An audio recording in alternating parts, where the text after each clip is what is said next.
Hello everyone, welcome to Bangar classes. आज की class से हम ज्योमेट्री टॉपिक स्टार्ट कर रहे हैं। इसके अंदर अब देखिए बिल्कुल बेसिक हर एक टॉपिक को हम डिटेल से करने वाले हैं, जिसकी प्रॉपर्टी जानेंगे। प्रॉपर्टी के बाद हम प्रीवियस ईयर के क्वेश्चनों को साथ के साथ करते चलेंगे। तो सबसे पहले स्टार्ट करते हैं भाई बिल्कुल बेसिक चीज, लाइन एंड एंगल को समझते हैं, रेखा और कोण। तो देखिए सबसे पहले इसके अंदर आपको पता होना चाहिए what is a point. Point को आप किस तरह से डिफाइन करोगे, ठीक है ना। पॉइंट हिंदी में जिसको कहते हैं बिंदु। तो व्हाट इज अ पॉइंट, ठीक है ना। बिल्कुल स्मॉल चीज से अपना कॉन्सेप्ट स्टार्ट करते हैं। तो इसको मैं कहता हूं it is a circle having the radius, a circle having the radius of 0। एक ऐसा सर्कल जिसकी रेडियस 0 होगी, तो उसको मैं क्या कहूंगा भाई, उसको मैं कह दूंगा ये क्या है भाई, पॉइंट है, ये क्या है, बिंदु है। उसके बाद आगे स्टार्ट करते हैं भाई what is a line. Line को किस तरह से डिफाइन करोगे आप, रेखा को किस तरह से डिफाइन करोगे। A line is made up of infinite number of points, infinite number of points.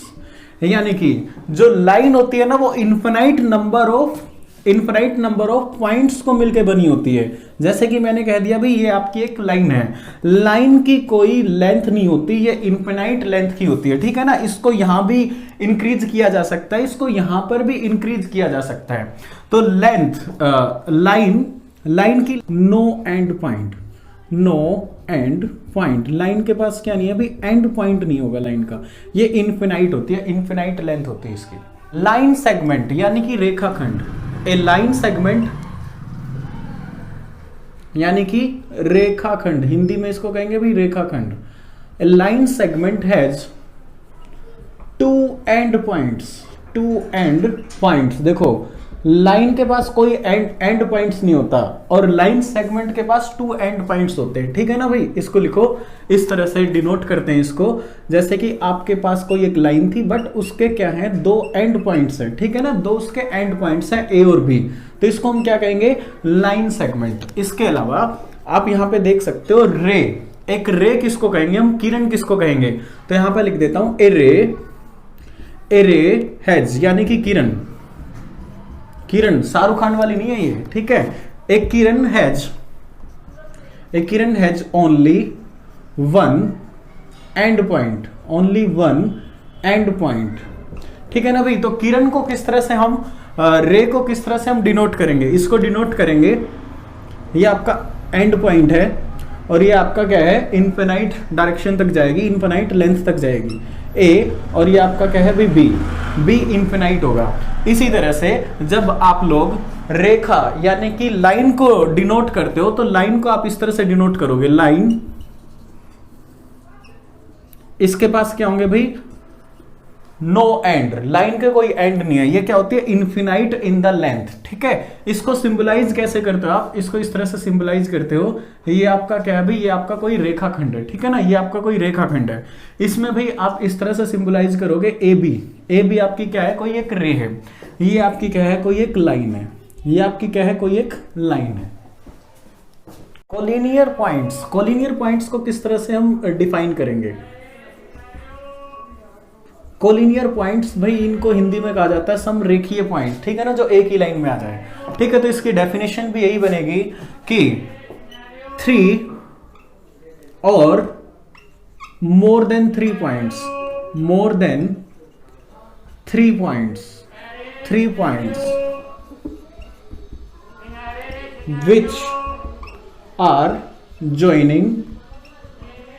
which are joining through a single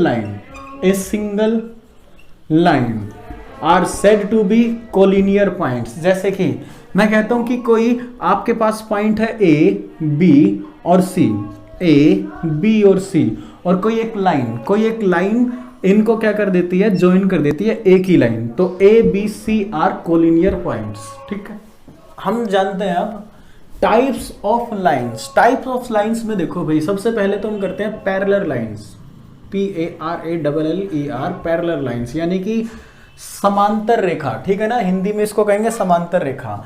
तो इसमें कहेंगे if two lines are having a constant distance between them, constant distance between them they are said to be parallel lines। जैसे कि मैं यहां पे कहता हूं कि एक मेरे पास लाइन है भाई ये, और दूसरी लाइन है मेरे पास ये, तो इनका जो डिस्टेंस होगा ना आपस में, इनका डिस्टेंस होगा भाई कांस्टेंट, एक जैसा, तो इनको कहा जाएगा भाई पैरेलल लाइंस। इसके बाद आ जाते हैं भाई नॉन पैरेलल लाइन, जिनको हिंदी में कहा जाता है आड़े तिरछी लाइन, और इंग्लिश में कहेंगे भाई ट्रांसवर्सल लाइंस। तो ट्रांसवर्सल लाइन कौन सी होंगी? विच आर नॉट पैरेलल, ठीक है ना, the lines which are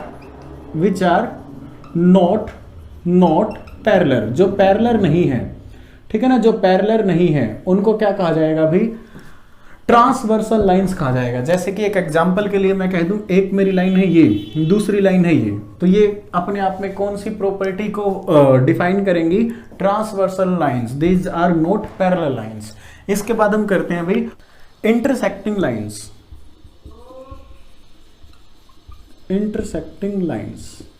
intersecting lines कौन सी होंगी भाई हमारे पास?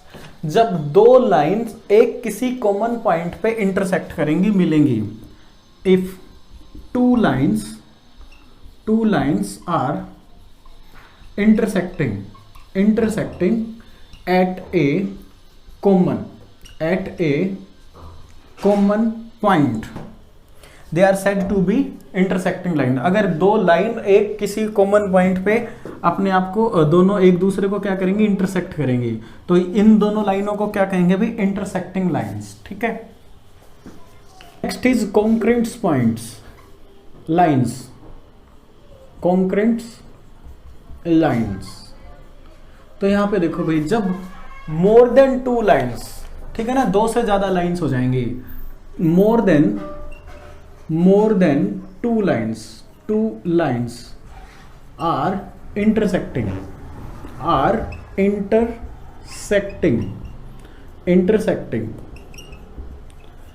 at a single common point,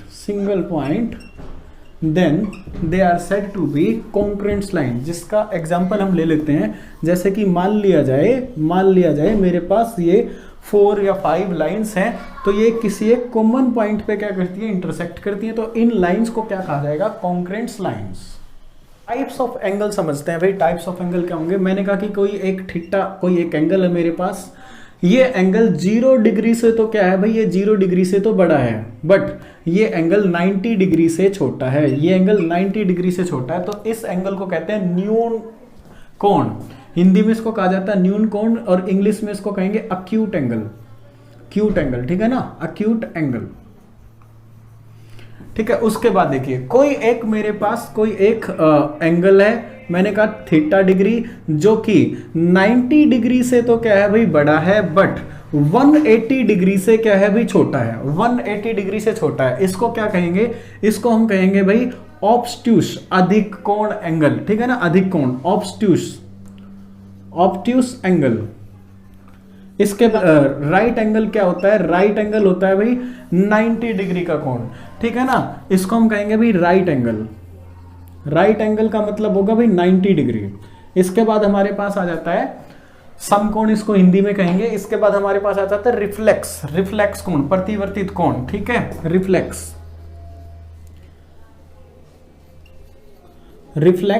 angle. Reflex angle क्या होगा भाई? रिफ्लेक्स एंगल जो 180 डिग्री से तो क्या होता है? बड़ा होता है, बट 360 डिग्री से क्या होता है? छोटा होता है। इसका एक एग्जांपल देखो, यहाँ पे मैं कहता हूं कि ये कोई एक रे है, यहाँ पे इस चीज को इंटरसेक्ट करके एक एंगल बनाया जाता है, जिसको मैंने कह दिया थीटा, ठीक है ना। ये थीटा मान लो आपके पास कितना है भाई? ये है 60 डिग्री। ये है 60 डिग्री, ठीक है ना।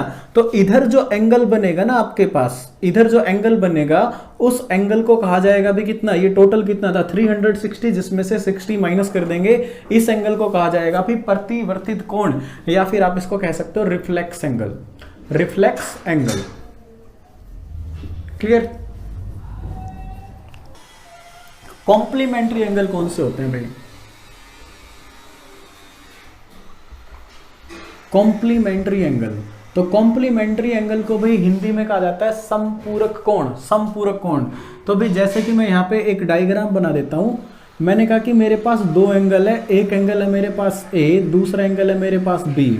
अगर दोनों एंगल का सम 90 डिग्री हो जाता है तो उन दोनों एंगल्स को हम कहेंगे कॉम्प्लीमेंट्री एंगल, ठीक है ना भाई। मैंने कहा भी angle A plus angle B must be is equal to 90 degree, ठीक है ना। यहां पे इसकी डेफिनेशन लिख देते हैं, if two angles, if the sum of two angles, if the sum of two angles is 90 degree, ठीक है ना भाई। जो भी आपके पास क्या होंगे, समपूरक कोण होंगे, समपूरक कोण का सम कितना होना चाहिए 90 डिग्री, तो उनको कहा दिया जाएगा भी कॉम्प्लीमेंट्री एंगल या फिर समपूरक कोण। इसी तरह से हमारे पास होता है भी सप्लीमेंट्री एंगल, ठीक है ना। दूसरी चीज बड़ी इंपॉर्टेंट है ये supplementary, supplementary angles. Supplementary angles कौन से होंगे भाई? वो एंगल जिनका सम कितना होता हो 180 डिग्री, ठीक है ना। यहां पे लिख देता हूं, if the sum of two angles, if the sum of two angles is 180 degree, ठीक है ना। अगर सप्लीमेंट्री एंगल है तो उनका सम क्या होगा 180, अगर 180 है तो वो दोनों क्या होंगे सप्लीमेंट्री, एक ही बात है। तो यहाँ पे देखो भाई इस तरह से इसको डिफाइन किया जा सकता है। मान लो कोई एक रे थी, यहाँ पे दो एंगल बने हुए हैं, एंगल ए और एंगल बी, ठीक है ना। तो यहाँ पे देखो मैं कहता हूँ angle A plus angle B, the sum must be 180 degree, the sum must be 180 degree, 180 degree. अगर इन दोनों का योग है, सम है, तो इन दोनों को क्या कहेंगे? पूरक कोण, पूरक कोण, supplementary angle. Clear.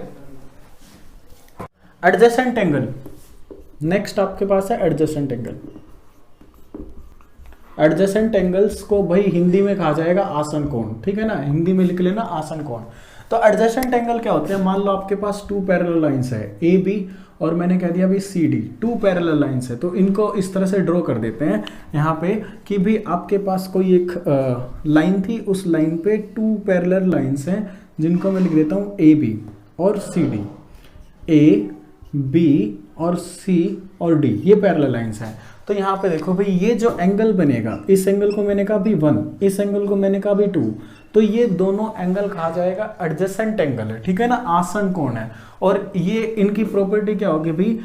Angle 1 plus angle 2 that must be 180 degree, ठीक है ना। ये चीज याद रखनी है कि एंगल 1 और एंगल 2 आसन कोणों का योग, एडजेसेंट एंगल्स का योग कितना होगा? 1 के पास होगा भाई linear pair angle, linear pairs of angle, ठीक है ना।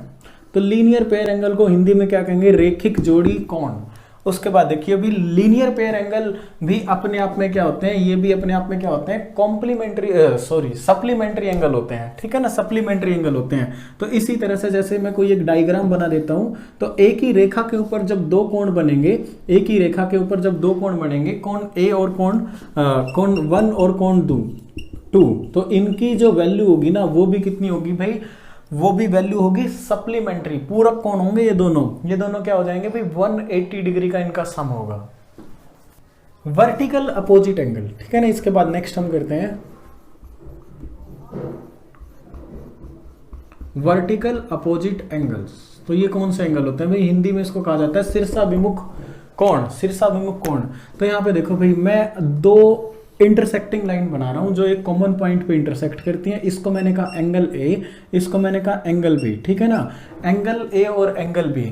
अब यहाँ पे देखो भाई एंगल ए और एंगल बी, इन दोनों को कहा जाएगा भाई ये दोनों कौन से एंगल है भाई? वर्टिकल अपोजिट एंगल है। और दोनों इस प्रॉपर्टी से दोनों चीजें क्या होंगी? इक्वल होंगी। Angle A is equal to two parallel lines A B C D, ये दोनों आपस में पैरेलल लाइंस है। एक ट्रांसवर्सल लाइन इनको इंटरसेक्ट करती है इस पॉइंट पे और इस पॉइंट पे। तो जो भी एंगल हमारे बनेंगे उनके बीच में क्या रिलेशन होगा? तो सबसे पहले देखो भाई यहां से मैंने कहा भाई एंगल 1, ठीक है। ये मैंने कहा एंगल 2, तो ये मेरे एंगल होंगे एक्सटीरियर अल्टरनेट एंगल, ठीक है। मैं यहां पे लिख देता हूं भाई एक्सटीरियर बाह्य एकांतर कोण, एक्सटीरियर अल्टरनेट एंगल।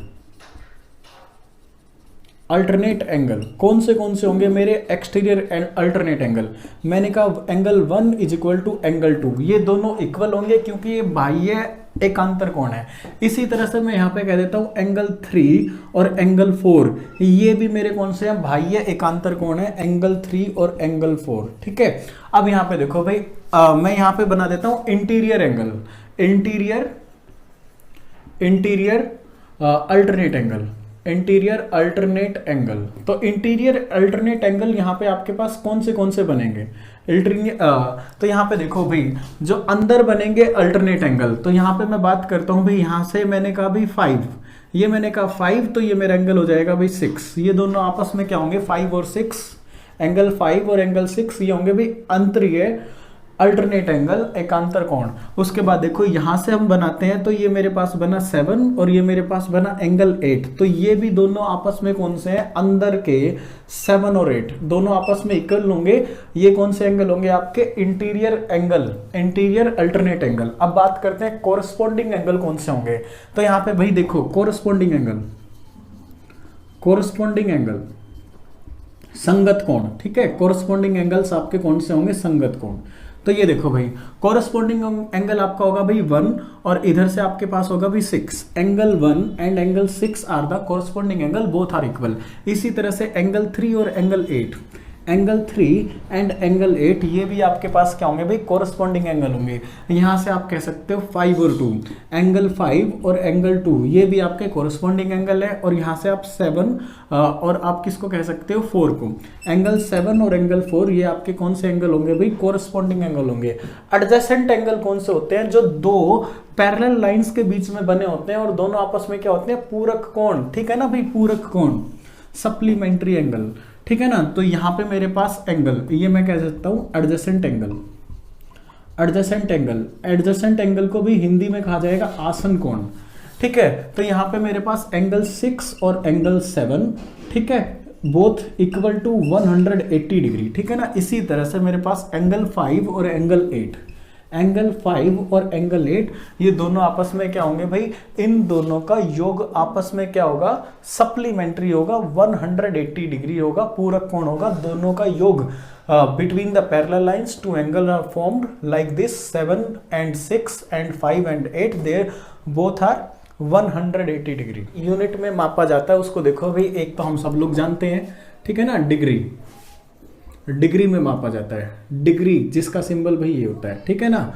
और दूसरी भाई मैं बता देता हूं यहाँ पे आपको, रेडियन में मापा जाता है जिसका सिंबल ये होता है भाई, ठीक है। या तीसरी मैं बता देता हूं यहाँ पे ग्रेड के अंदर भी एंगल को मापा जाता है। अभी इनका रिलेशन जानते हैं।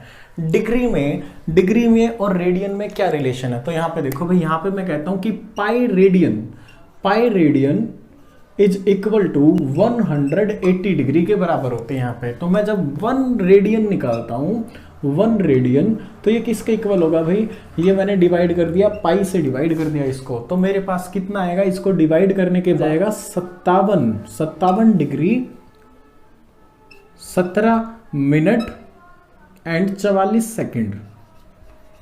सेकंड, ठीक है ना। इनको डिवाइड करने के मेरे पास आ जाएगा 17 डिग्री 57 मिनट और 44 सेकंड। ये जो सिंबल होता है इसको कहा जाता है भाई मिनट, ये मिनट का सिंबल होता है। और ये जो आपको 2 डॉट दिखाई दे रही है इनको कहा जाता है सेकंड, ये सेकंड का सिंबल होता है। ग्रेड और डिग्री में रिलेशन जानते हैं भाई, तो यहां पे मैं कहता हूं कि 100 degree is equal to 1 grade, 100 degree is equal to 1 grade, ठीक है ना भाई। 1 डिग्री की वैल्यू मेरे पास हो जाएगी 1 divide with 100 degree grade, 1 divide with 100 grade, ठीक है। तो यहां से मैं अगर 360 डिग्री की वैल्यू निकालता हूं, तो 360 डिग्री की मेरे पास वैल्यू आ जाएगी 3.6 ग्रेड, 3.6 ग्रेड। ये इनका रिलेशन होता है। ये तीनों यूनिट जो है वो एंगल को मापने के लिए यूज की जाती है, साधारणतः डिग्री, उसके बाद रेडियन और ग्रेड।